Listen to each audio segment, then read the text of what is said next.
time since the game, but how are you feeling at the moment? Yeah, really good. I mean, all the boys pulled up really well. Obviously, the excitement from the games sort of started to wear off a little bit now. We're sort of starting to plan for next week and what the Hawks bring, and obviously another big game for the football club. Where you won that game just give you a real belief that you can get the job done this week against the Hawks? I reckon we've been believing for a while now. I think that the way that we've been playing our footy over the last month has just been building, and obviously it's going to have to build again because Hawthorn are such a dominant side, and we respect Fremantle, but we're able to go over there and get the job done, and we'll respect Hawthorn as highly as what we did Fremantle, but we'll be going over the MCG to win the game. How inspirational was Robbie Gray in that third quarter? Yeah, it's unbelievable. I think Kenny touched on it last night. Robbie was super in finishing off the work that a lot of other people were doing. I think it was a real team effort in that third quarter. I don't think it was one stand. I reckon all the boys just said, enough's enough. If we're going to go down, we're going to go down playing the Port Adelaide style of footy that we want to play, and that's what we did, and it turned around very quickly, and we're able to get on top and then force the issue, which was good. And when you said Kenny spoke about it last night, was that behind closed doors just to the players, or was that to the media? No, he spoke in the media. Yeah. Where did that come from, mate? What was the mood like, I guess, at half-time? Was there a lot of belief there? I mean, you must have been a little bit shell-shocked how dominant they were in that first half. Yeah, a little bit. We didn't rock up to play in that first half, and I think, Ken spoke about it at half-time. He just said, look, as I said a second ago, if we're going to go out, let's go out playing the style of footy that we've been playing all year, and be really brave with what we do and exciting, because at the moment we're just letting ourselves down, prior to half-time. So, I mean, the beauty about it was we were still in the game. We're only 4 goals down, and we know we can score really quickly. So I think once the boys sort of got over that little bit of, poor me or what's going on here, the shell shock, I think, we're able to go into the second half and really just as soon as we got those first couple of goals, the belief come back straight away, and we knew we were going to run out the last quarter and run out the second half really well. How crucial was it to get it 5 back to 4 goals just before half-time? I think it helps. I think we still won by 20, so it's not as crucial as what you probably think. But I don't know. The 5 goals, is it a psychological thing though? 5 goals, bringing that back down below 30 points. No, I don't think so. No, I think that it doesn't matter. Where sides nowadays can score so quickly. I don't think whether it's 4 or 5 goals. I don't think you've ever got the game wrapped up. I mean, you saw on Friday night with Geelong how quickly they were coming back and reducing the margin. So you're never really out of it in an AFL game nowadays, and we always believe that for the second half of the game. Kenny looked like he was sort of telling a few guys to calm down a bit after the game. It's obviously going to be a pretty huge build up to the prelim final. Is that the vibe? Just sort of treat it like another game? Or? Yeah, a little bit. It was probably been really humble with the win. Obviously, we respect Fremantle very highly, but then also that we've got a job to do. We're not really happy with where we're at.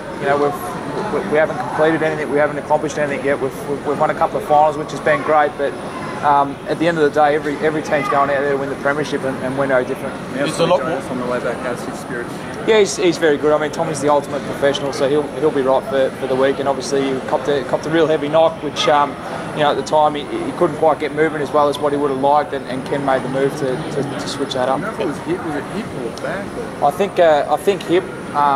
Just a corky, so it's one of those ones that sort of just stops you from moving as well as what you would like. He was still moving around in the change room and on the bike, so it wasn't fully stopping him doing what he wanted to do, but just restricting him enough to not be able to defend as much as he would like. There's a lot more attention on Robbie Gray because of his performance last week and again last night. Has he changed at all? Is he just the same old player, or is he just taking any stride? He's had a very good season, so I think there would have been attention on him from round 1 or 2, so I don't think it's just come on the last 2 or 3 weeks. No, he's still doing the job every single week, and I think the beauty about Robbie is he's able to play in that different roles. He can go forward and be so damaging, but then can go in the midfield and get the clearances. So I think a lot of his game last night was played in the forward line, but that'll probably be different on the weekend, which is why Robbie's been so good this year for us. Stevie J said before the game that Hawthorn would have been hoping Fremantle won. Did you read it, and what does that mean, I guess, getting the grade of the game saying about your footy club that he thinks that they're going to be more dangerous next week? I didn't hear that comment, mate. So I don't know. It's obviously a good thing to be said about. But I mean, if you're going to go into a final, whether it was us or Fremantle, we're all going to have a crack. I think when you come down to finals, you're just not sure who's who's going to actually win. I think that's the beauty about playing in the game. It's whoever can sustain for 4 quarters that the ultimate professional will not make the mistakes. I think that's the one who will win the game. So, do you think you would have seen a worrying sign to Hawthorn the way that you played in that second half? I mean, Hawthorn are the reigning premiers, so I don't think they'd be too worried about too many sides. I think they know how good their game is, and it's for us to try and stop them and try to go over to their territory and play the footy that we probably have over the last month. I think we've been really building as a side and playing some real defensive footy. I think our game started on defence, and Kenny's spoken about it from word one when he came to the club. That we were going to be a defence first side, and I think we've got back to that the last 4 or 5 weeks, and that's why we've been playing some good footy. Jackson, you talk about having a job to do still and not being satisfied, but apart from that, how exciting is it to travel over the MCG prelim final against the reigning premier? Shot for the grand final. It's very exciting. Yeah. No, it's.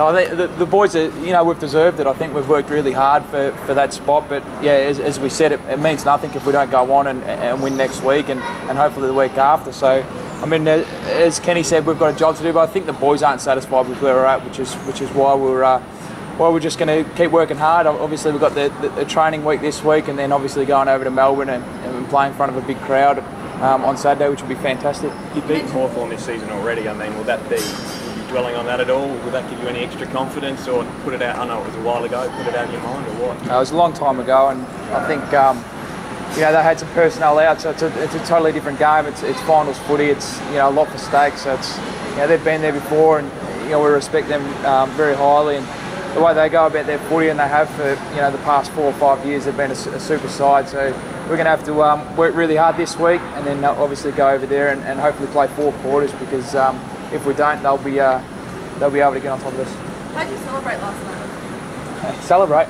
We don't celebrate. It was pretty quiet. The boys went back, did ice baths and recovery, had a bit of a meal together, and then it was pretty much try to get to sleep. But a lot of the boys can't really get to sleep after the game, so we're sort of sitting around watching Big Brother at 12:30 in the night, which is never good. So You've been travelling a lot, and you've got to travel obviously next weekend. Is that an issue? You got used to it? No, it's not an issue. I don't think travelling for 2 hours on a plane's much of an issue. I think it's probably made everyone makes up a bit more than what it is. It's getting on a plane. Otherwise, when you're sitting around playing PlayStation at home, so it doesn't really matter. 3,000 faithful who made the trip. I think you'd be expecting a bigger contingent to go from now west, now east. There was more than 3,000 Port supporters there, I can pretty much guarantee. But it's a tremendous effort from those supporters, and you don't really realise how passionate our supporters are until you get to see how they're travelling halfway across the country to come and watch one game of footy, and spending a lot of money and a lot of time. And the boys really appreciate any support. They were really loud when we were able to hit the goals, and I think all that little bit does help. Obviously, we love playing here in Adelaide, but I reckon there'll be a fair few people flying over to Melbourne for the game. You mentioned Hinkley was quite Last one, humble guys. earlier. What were his words to you after the game? Can you say that again? I missed that. Sorry, Hinkley gave you a spray at half time. What were his words post-match to the squad in the rooms afterwards? I think it was very pleased the way that we're able to go back to that footy that we wanted to play. We wanted to play brave footy, and we've spoken about that all year. And I think he was just more pleased that we're able to go back, and even if we didn't win the game, I think that we're going to go out playing the way that we want to play, that Port Adelaide style, which is brave, very defensive. We want to defend as a group, but then attack the game. And in that first half, we weren't delivering that. What the coaches wanted, we weren't delivering that as a team. So we're able to go back to that, and obviously we got the result in the end, which was even better.